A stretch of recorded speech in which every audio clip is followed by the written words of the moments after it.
പണി പിന്നാലെ വരുന്നുണ്ട്.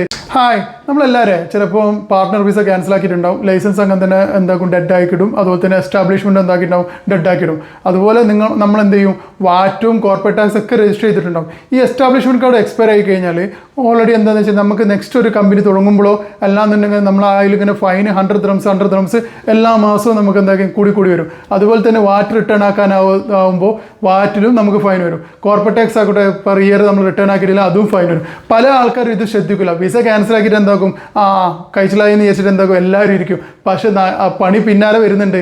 നമുക്ക് ഇനി ഭാവിയിൽ നമുക്കൊരു ലൈസൻസ് ഓപ്പൺ ആക്കുമ്പോഴോ എസ്റ്റാബ്ലിഷ്മെൻറ്റോ ഓപ്പൺ ആക്കാനോ എന്തെങ്കിലും ട്രൈ ചെയ്യുമ്പോൾ പറ്റൂല, ഓൾറെഡി റിജക്ഷൻ വന്നുകൊണ്ടിരിക്കും ഓട്ടോമാറ്റിക്കലി. പിന്നെ അതുമാത്രമല്ല വാറ്റ് എന്താക്കും നമുക്ക് ഫൈന് വന്നുകൊണ്ടേയിരിക്കും, കോർപ്പറേറ്റ് ടാക്സിനും ഫൈൻ വരും. ഇതെല്ലാം ലിക്വിഡേഷൻ ചെയ്യണം. നമ്മൾ എന്തായാലും ലൈസൻസ് ലിക്വിഡേഷൻ ചെയ്യുമ്പോഴോ അല്ലെങ്കിൽ വിസ ക്യാൻസൽ ആക്കുമ്പോഴോ ഇതാരും മറന്നു പോകരുത്.